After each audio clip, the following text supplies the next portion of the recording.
Hey, I appreciate y'all for being here. This is the Follow the Leader podcast, and I'm your host, Nytelife. Thank you for joining us. Please like and subscribe. We're on YouTube, we're on Apple Podcasts, we're on Spotify, we're everywhere you get your podcasts. So make sure that you add, subscribe, download it, whatever it is that you can to support the podcast. Make sure you do that, including comment. Thank you for interacting with the clips. I know it be few and far in between sometimes when I be dropping these pods, but I'm trying to make sure I gear the information in. Plus, I got so many things that I'm doing. So I'm trying to get a regular rotation of things. So please just, bear with me and bear with my processes. Today, we're going to be talking about as far as the changes that are coming, the things that are happening in real time, in real life. How do we handle the approach? What should our focuses be right now? It's all things that are pertinent. We're in a crucial time, dare I say dangerous time, as far as where we are, not only as a country, not only politically, but also financially and just mental health wise. A lot of those things are all tied in now with the sweeping changes that are going on. I can understand how everybody is on edge about things. Some people this benefits a lot that are making a lot of money, and some people this that are in the middle class or the evaporating middle class um, are being squeezed out, and this is hurting really badly.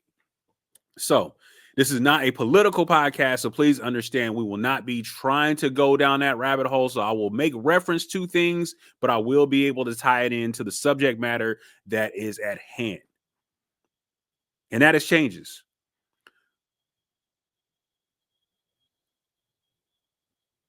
On Martin Luther King birthday, I was with my family doing some charity work via my company, and we were planting trees and restoring a site that had a garden.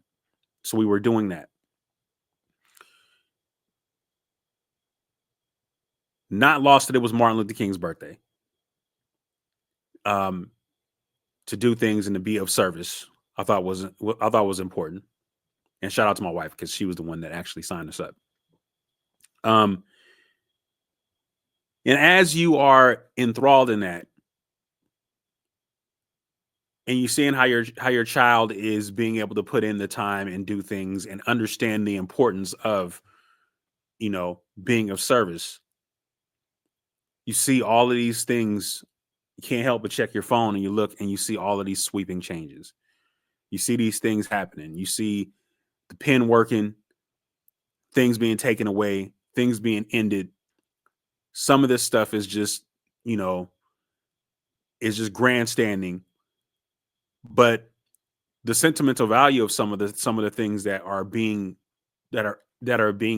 attempted to be ended were hard. They were hard. They're hard mentally. It's hard to have conversation. It's hard to even be able to just broach those things. It makes situations tense again in regards to not only race relations, in a political landscape, in a financial landscape. It makes things hard. So the first thing that we have to understand is what's here and what it affects. All of these changes affect really our children. Will not be the first 4 years. It will be the 4 years after that that is going to severely impact our children. And we have to be good stewards as parents to be able to protect our kids and be able to prepare them for what is coming.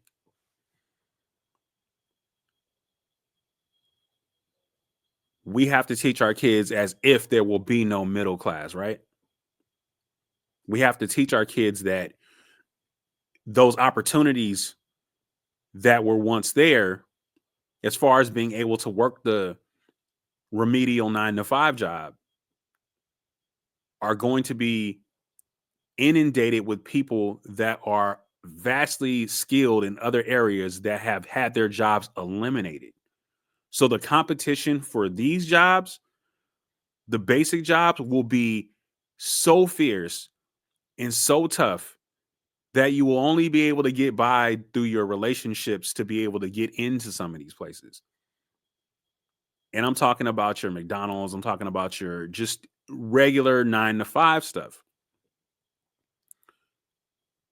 The period of having a job for 30 years and being with the same company and having a happily ever after and having the nest egg and retiring and going and traveling is pretty much over in the grand scheme if you're thinking about working for somebody else or working for a company.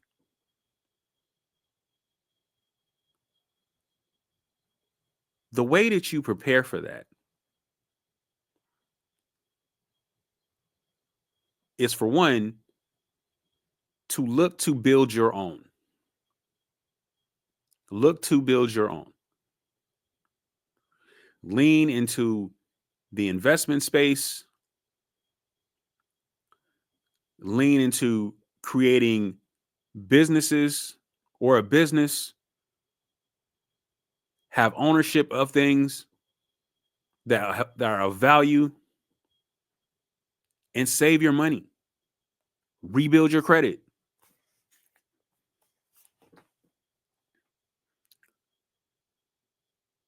It is going to be survival of the fittest now.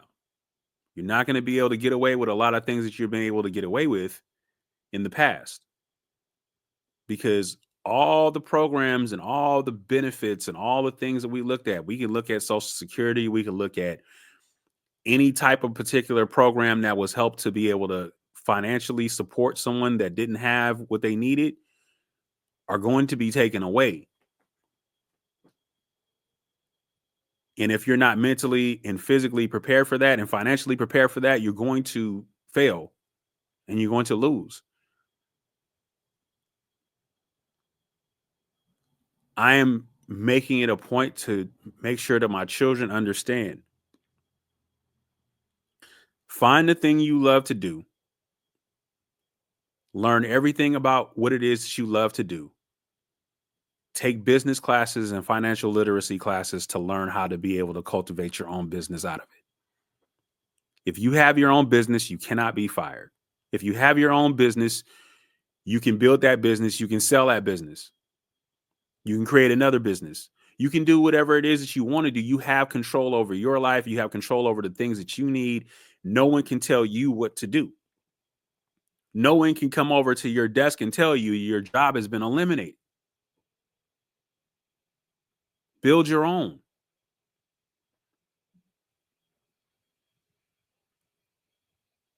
Even of people that's our age. Build your own. Don't be afraid.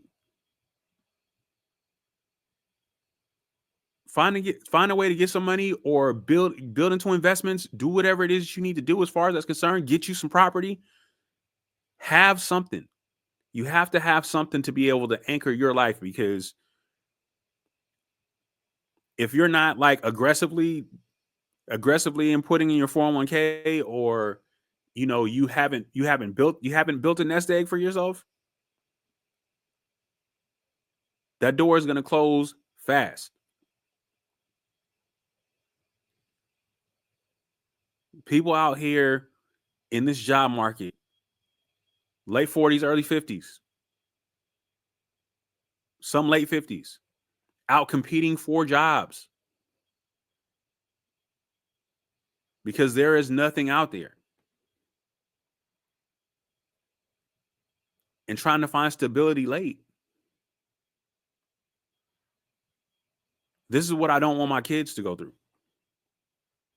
I don't want them out here scurrying around trying to figure out what they're going to do, and trying to support themselves and then trying to reinvent themselves late.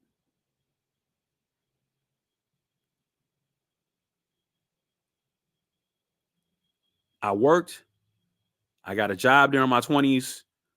I was paid fairly well for the job that I was doing, and it was enough to be able to get my apartment and do all the things that I need to do. And that was a false sense of security for me. I didn't take my education as, I took my education for granted. Didn't put in the time and put in the effort to be able to learn the things that I need to learn, to be able to anchor myself, to be able to move into spaces and get things that I wanted and get things that I needed. I was comfortable. And when you're comfortable, you just end up being mid.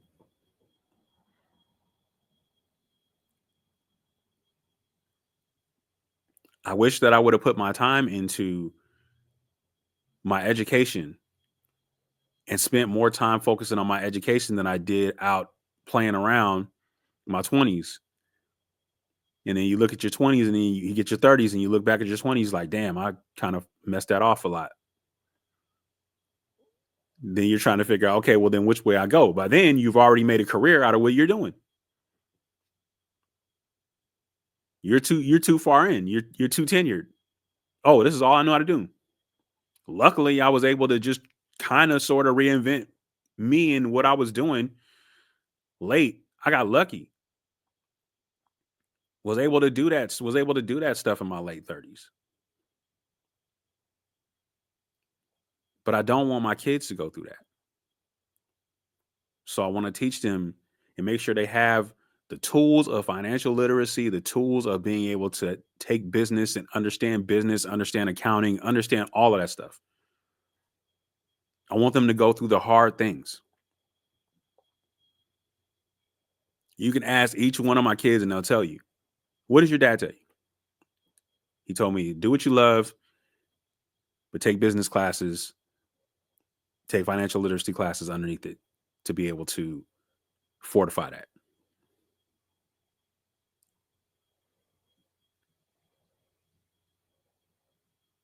You have to be able to protect yourself when things are going away. And things are going away.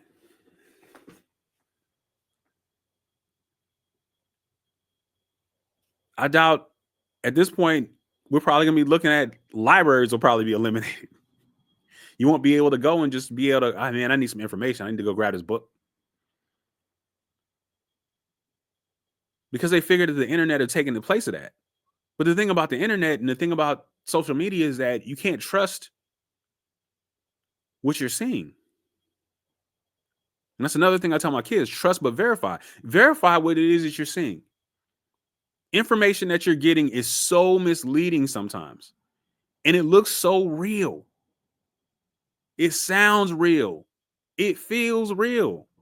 But you still have to do research on it because there's so much technology that give you that impression of those things. The AI, the deep fake stuff, all of those things are getting better and better and better at being able to adapt and be able to use human emotion also to be able to get you to think that this stuff is real. Fake news reports, fake video clips, just fake stuff all the way around. It just makes you think twice. It catches you off guard sometimes because you think that shit is real. It's like you're looking and it's like you follow your favorite sports team and they tell you, oh, such and such got signed. Oh, there's going to be a trade for such and such and such. And it's being reported as if it already happened, but it didn't happen. So then you got to research it. Man, let me go to ESPN or go to Fox Sports and check it out and see what happened. See if this is real or not. You have to verify your information like that too, because of the political landscape with the things that you're seeing that is on social media. Some of that shit is not real. It's scary. They tell you what you want to tell you, and because you're so damn lazy, you just take it at face value. Everybody wants to consume their things in short bites. They don't want to go through the hoops of verification. You have to verify that stuff. Especially when you're taking in information, because stuff don't be real. They tell you what they want to tell you and yell it as loud as they can to make it seem like that's what it is. You can make the determination on the news that you take in. You can make the determination on the information that you take in, the learnings that you take in, the teachings that you take in. You can do that. But that's up to you. You got to verify sources on everything. That day of seeing it is over. You can't even look at print media and trust print media because all of those companies are bought out. You can't look at the news. You can't look at the news anymore because all of those outlets are bought out, owned by somebody that wants to control the news. You can't trust it.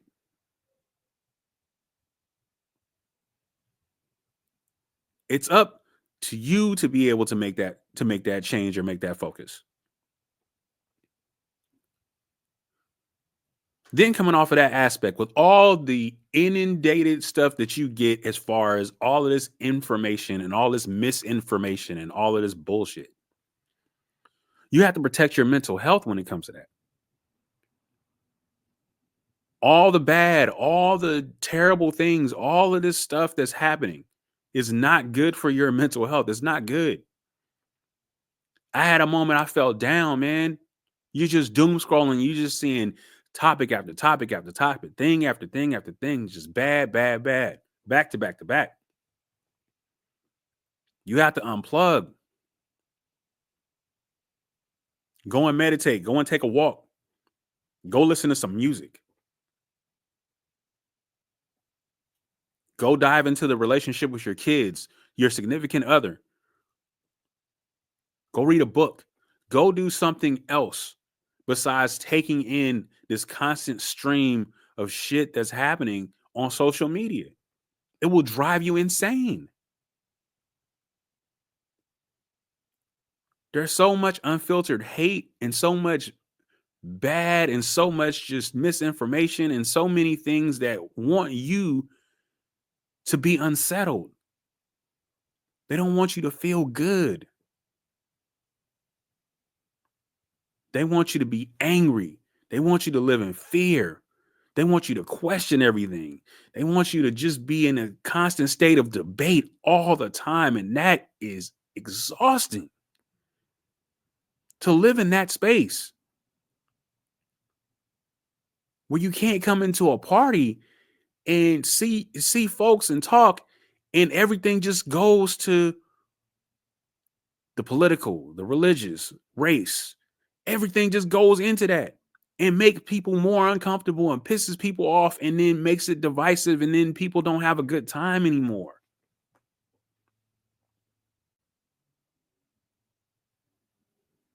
Because it's just in your face 24/7. The ease of being able to log on to social media to see things. You can see things on your watch. You can see things through glasses. You can see things on your phone. You can see things on your TV. You can see things on your computer. It's all there. You can't get away from it. But you have to get away from it. You have to unplug. You have to walk away. This will crush you. This will make you bitter. This will make you fearful. This will make you angry. This will make you just the whole ball of negative energy and make people not want to be around you and make you not want to be around people. Protect yourself.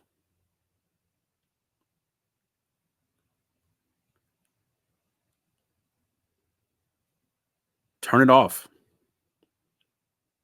Leave it alone. Go do something else. Stop letting yourself be dominated by the shit you're seeing on a constant basis. I had to do it too. It's just rough, man.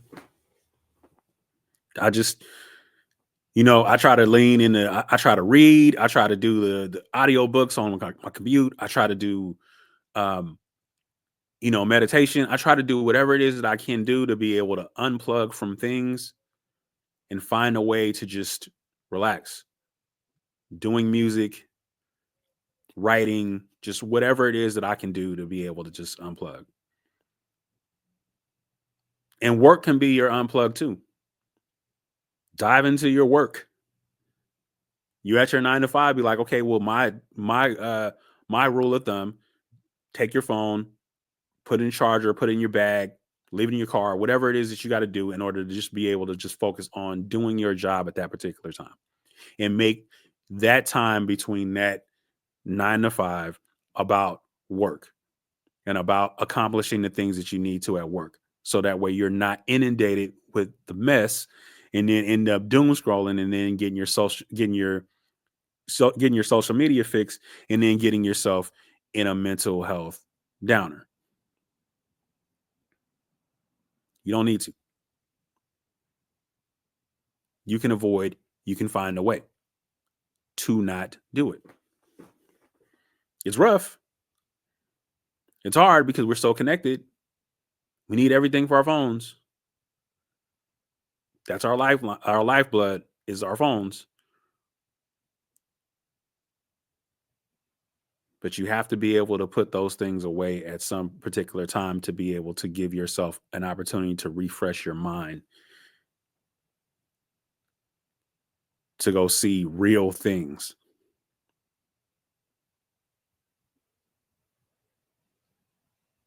Maybe that's just going being in touch with nature. Maybe that's just, you know, going to do something that does not involve that. But it's critical to protect yourselves at any cost, and critical to protect your kids.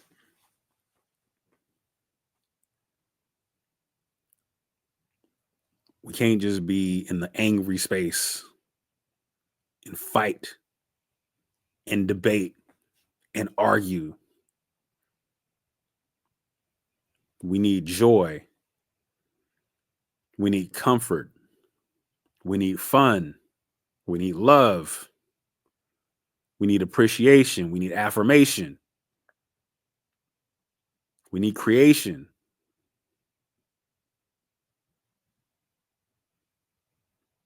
We need to build. We need positivity. We need to know that we're going in a great direction. We need to feel good about some shit.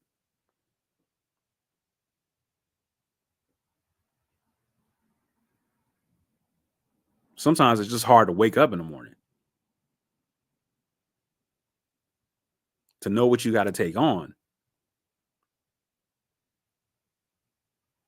But it's an opportunity to be grateful. It's an opportunity to take just an assessment of yourself, of where you are, of your goals, of the things that you want to focus on. That's the opportunity to lock in to that. And that'll be a way to keep you away from that nonsense and negativity too.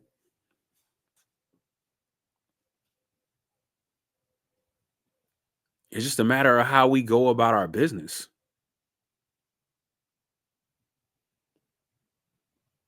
Sometimes you don't know how.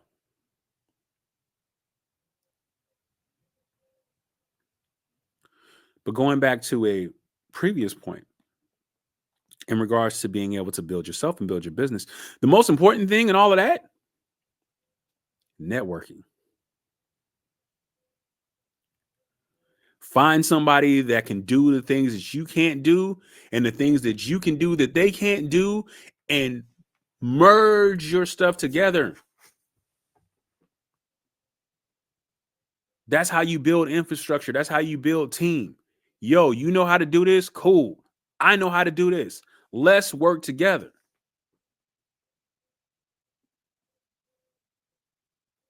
You can try to be a jack of all trades, but what happens is you end up mastering none and you do everything mid. So find the thing that you're exceptional at. And you go find somebody that's exceptional at the stuff that you need and build something together with them. Network. That builds energy. That builds idealism. That builds just infrastructure. You have somebody to be able to bounce other things off of. You can't just be the idea person for your stuff all the time. You can't just be codependent on you.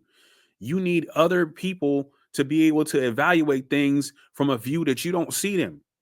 And that's why you network. You network, you relationship build to open doors, because then what happens is you network with them and then they tell you, yo, I remember you was telling me in a conversation that you had problems with this. I know a person that does that. Great. Here's that person. Then the web extends. Yo, I told somebody that you was great at XYZ. Now they want to use you too. So boom, then you created a network. You created an opportunity. You may create an opportunity to build your own business with that, to make some more money because you networked. Don't be afraid to relationship build. I know that everybody wants to be guarded and they don't want their trade secrets to get out. And everybody's just so close to the vest. But you have to be able to network. That's critical. It's critical in this landscape. You are going to need others that are just as hungry and are just as in a pure moment of desperation that you are in to build things. With all of the things that are being taken away and all the programs that are being taken away and all that shit, you need to be able to network with people that know how to do stuff. Find a way to build an infrastructure. Don't be afraid to go out and shake hands and kiss babies. Build these relationships because it's going to be very important. They're going to open doors. How do you think that these people that are up in power right now have done it? They've networked.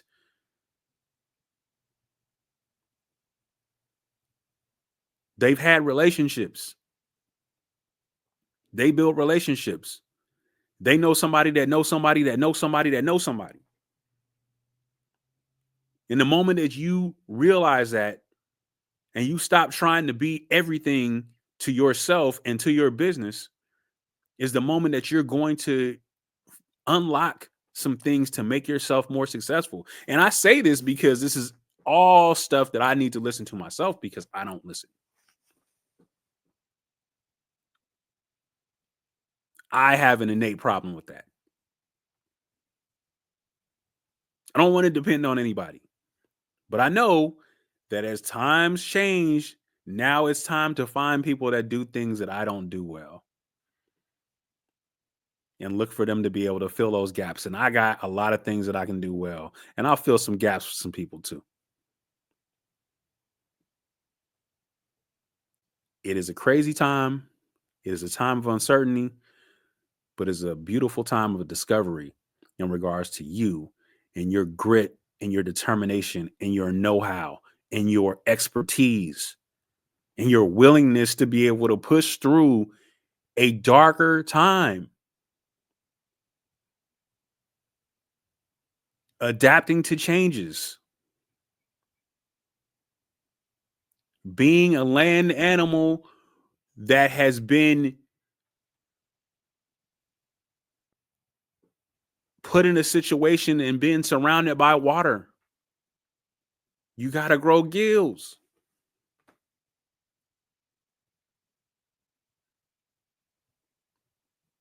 You got to learn to ad lib. You got to learn to be able to think on the fly. You got to be able to do some Mahomes type shit where sometimes you got to throw a football behind your back and get it to somebody.